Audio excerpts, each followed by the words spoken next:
Well, good afternoon everybody, it's Caroline Stevens seeking the truth. I'd like to revisit the common purpose meeting that I covered earlier on in the month. You may recall that a friend of mine had found some slides on the internet. She typed them out and sent them to me. Okay, so remember the expression dishonestly honest, and this was an expression used in the first of the two common purpose meetings. So they were held on the 7th and the 11th of May of this year 2020, and they were held by Zoom because, if you remember, we were on total lockdown. They were classed as Chatham House meetings, and by that I mean that the information that was shared in those meetings was to be kept totally hush-hush. You're not supposed to divulge information literally outside the building. So some people may have asked, well, what is common purpose all about? I know I've spoken to people in the street before and they've never heard of common purpose. So I thought it'd be useful to give firstly a bit of an overview. It was a charity set up in the autumn of 1989 by a lady called Julia Middleton, and it has grown to be one of the largest, if not the largest, leadership development organisation in the world. Julia helped found Demos, independent think tank, Impetus Trust, Media Standards Trust, and something called Alphanar. By 1994, Julia Middleton she found herself working in 10 Downing Street for John Prescott, the Deputy Prime Minister, and she had this title, Head of Personnel Selection. Tony Blair was the Prime Minister at the time, and of course he knew that all good things would come to an end, and that one day he would no longer be the Prime Minister. So it's alleged that he still wanted to maintain his control over the UK. Could it be that Tony Blair saw a way of controlling the civil service through common purpose as a method of setting up like a parallel government using Julia Middleton? Well, let you decide that. Because by 2008, the number of common purpose members holding government jobs suddenly exploded. Why? So these are people who'd been on common purpose courses, and then suddenly they get catapulted into key roles. Although it has 80,000 trainees in 36 cities, 30,000 graduate members and enormous power, common purpose is still largely unknown to the public. Common purpose operates in almost all areas of UK society, and it has spread its tentacles to many other countries in the world. Now, common purpose has members in the NHS, the BBC, the police, Parliament, the church, including bishops, the legal profession, and many of Britain's 7,000 quangos. Of course, we were supposed to see the back of those quangos. Local councils, the civil service, various levels of government, ministries, the armed services, and also schools and universities. So that mirrors what was happening in that May meeting, where we had the BBC, we had top accountancy company, we had legal profession, the police, and so on. So, according to the Times in 2013, and please do share this video, according to the Times in 2013, David Cameron, who was the Prime Minister at the time, he was criticised for supporting a charity linked to the campaign for press regulation. In the latest register of ministerial interests, So people in Parliament are supposed to fill in this, declare their interest, their potential conflicts of interest. So at that time, 2013, he announced that he was a patron of this organisation called Dishar, a venture run by the non-for-profit group Common Purpose. The Conservative MP, Philip Davis, a member of the Culture, Media and Sports Committee, described Common Purpose at the time as a very secretive organisation which he claimed was pursuing a left-wing pro-European agenda. Right, so we bear that in mind. Pro-European agenda. Now, of course, the civil service obviously has tremendous influence on how any UK government works, and it can be regarded as an alternative government. So after the referendum in 2016, for example, it was estimated that some 90% of people working in Whitehall voted to remain. Well, it's no wonder, is it? Because Common Purpose has made major inroads into Whitehall, and it's pro-EU. So working from Common Purpose's own figures, it's estimated they've had over 100,000 graduates working at all levels and in all branches of national and local government. So you probably find many of the key players in your local council have undertaken a Common Purpose course. So it encourages leaders to work beyond authority. And Julia Middleton actually wrote a book called Beyond Authority. So it really sets the scene as to what Common Purpose is all about. It's obviously not demon crazy, democratic. And to lead outside of their designated areas, thus subverting the democratic process. So Common Purpose involves networking and achieves the common aims of its members, which basically mirror Tony Blair's political aims. You see, when you've been on a course, you leave that course and you are given, it's like an Argos catalogue, for want of a better expression, of a list of people who've already been on that course, so you know who to look out for. This is where the networking comes in. And since the Data Protection Act came in, I think there was an act passed around 2006. So even if you apply for a Freedom of Information Act, put a Freedom of Information Act request in, asking if your chief person in your council has been on one of those courses, they will not comply with that request. They'll say it breaches data protection. Okay, so the names of members are not disclosed. It charges these substantive amounts for the courses, sometimes as much as £6,000 plus VAT for a week. But then I know people who've been on those courses and they say that they perhaps sometimes pay half, and for example the council will then pay half as well. So the Queen's Young Leaders Programme now. Now you can find this on the internet, the Queen's Young Leaders Programme. It actually has the Common Purpose logo at the top. So the Queen has been, well, she's played a pivotal role, it would appear, in Common Purpose for years and years.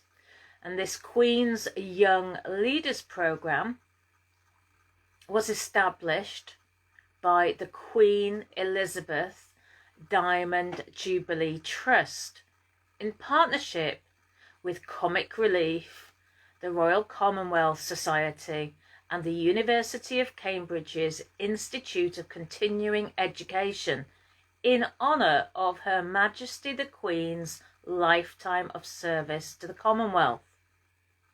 So when you're donating to Comic Relief, do you know where that money is going? Or did you know? This is the thing.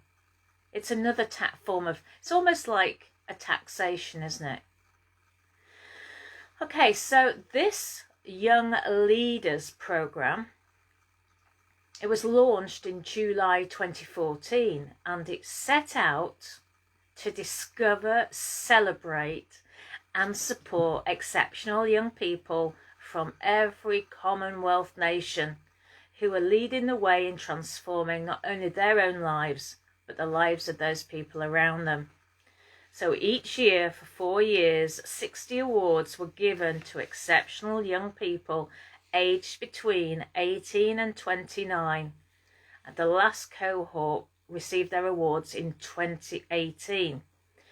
In honour of those addressing the urgent challenges facing their communities, such as climate change, mental health, and education, and gender equality.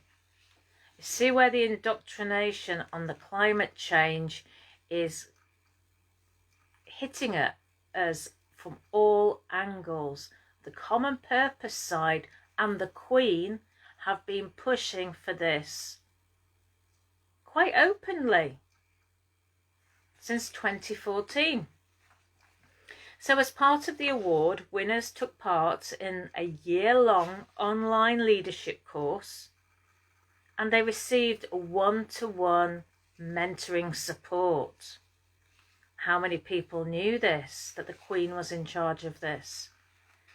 So this was followed by a residential programme in London, a unique package of workshops. Prominent businesses and social enterprises got involved, and they met high-profile people. They were invited to Buckingham Palace to collect their award. So there's no point in saying to me she didn't know about this. She was handing out the awards. Okay, so that was a network created under this leadership program with the Queen at the helm, and that finished in December 2019 and is no longer looking for funding. But that was just that's just an example of what Common Purpose has done within our society and globally. Okay. Right, so I'd like to go back to the 2 videos I did about the Common Purpose meeting. Now you'll remember that the Common Purpose Chief Exec was in charge. She had somebody from the legal profession in Wales. She had somebody from the NHS. These are all the areas that are targeted by Common Purpose to network together. Somebody's contacted me after watching those videos, and I'll just read, I'm going to keep it anonymous, and there's parts of the email that I have removed because it might give an indication as to who that person is. But it's somebody from South Wales. Further to seeing your videos about that charming little meeting that took place between the various health, police and legal bods back in May this year, I couldn't help taking note how the majority of the participants were South Walesian and far too close for comfort to where I am.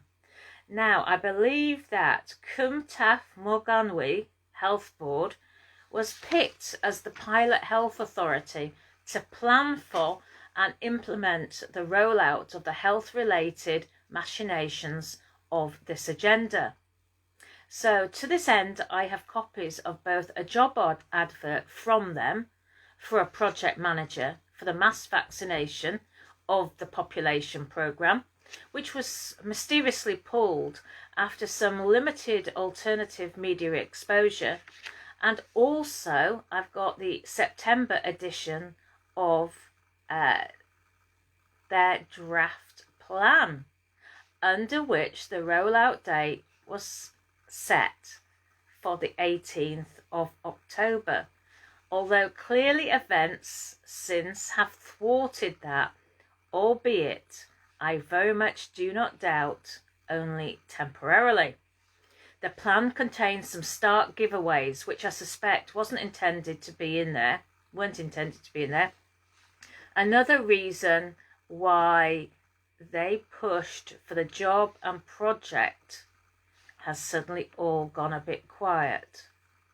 So they go on to say, so this person goes on to say, I also find it no small coincidence that on the Friday of the week that Mark Drakeford announced the Welsh Firebreak trivia, all IT systems in the local authority that I work for, whose residents' health services happen to be served by this health board, went down on the Friday lunchtime for the entire weekend and only resumed on Monday the 18th of October.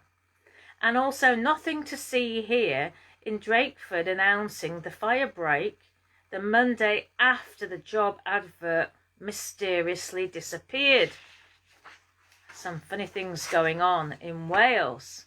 So to cap it all, my cash-strapped authority that week advertised a new £50,000 a year climate change emergency response manager post.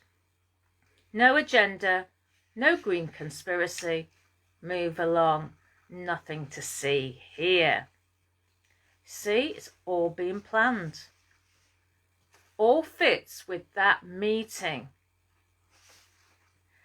So anybody disputing the authenticity of that meeting, it's happening.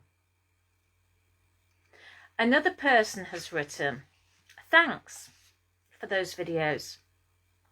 It's interesting that a colleague of mine who also works for the NHS had a flu jab last week. She knows nothing about all this, but told me it was a different experience. It was more painful having the jab and her arm was swollen, and this had not happened before. And he goes on to say, I didn't tell her my thoughts, but she seems to have her own suspicions about what was going on. Remember, she works for the NHS. Another person wrote to me after those two monologues about common purpose. And I read as follows. I took the 2019 flu jab in October 2019, and over the last few months have been noticing throat problems. When you spoke about people experiencing sensations of broken glass in their throats, I nearly jumped out of my computer seat. A few weeks ago, I was quite ill and experiencing sensations of broken glass in my lower throat, upper stomach area. I noticed quite a bit of blood in my hanky when I was sneezing. I didn't go to a doctor because I've just recently moved house to a different city and hadn't registered for a new doctor, and still haven't because I simply don't trust doctors anymore. I'm 65 and just put it down to the stress of being angry with the COVID tyranny. Fully red-pilled, by the way. I'm on the PC a lot and the internet router is only a couple of feet away from me. I will be moving it. It gets better if I'm less stressed and away from the computer. I wonder if you know of any others with my symptoms, and I would set up a community and discuss what works for reducing these symptoms. I also realise that you may be thinking that why should you trust me when it is difficult to trust anyone these days? Any help would be appreciated though. So, of course, that meeting mentioned they were going to be dishonestly honest with the people of the UK. They mentioned that people had been given the wrong flu jab in 2019, and I know lots of people who have no complaints. But there obviously are people with complaints now. And as I said before, my pastor at the time, he complained of his flu vaccination. So maybe it's something, maybe it affects certain blood types more than others. Different people's DNA. We're not all the same. So I just wanted to give you an update just to show that people in South Wales do identify with those common purpose meetings. And if anybody else, if you can get this out to everybody, we'll get it put on YouTube and BitChute, and you know, it could be anywhere, because we know that my videos get taken down, they're banned. So we'll put it on videobanned.nl Caroline Stevens /.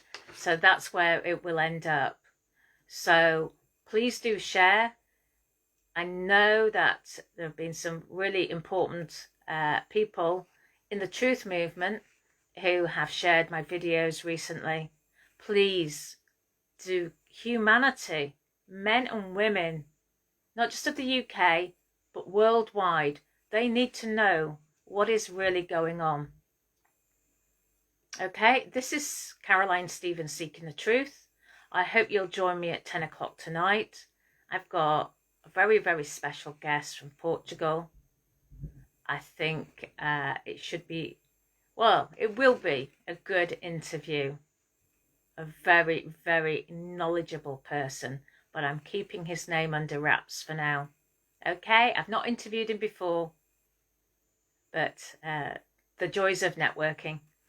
Thank you. Have a good Friday, and I'll see you at 10 o'clock tonight, 10 o'clock UK Portuguese time. And tomorrow UK time, I'll be on with Canada, 6 o'clock in the morning their time. So yeah, 10 o'clock tonight and 10 o'clock tomorrow morning. Take care. Have a good afternoon. Bye.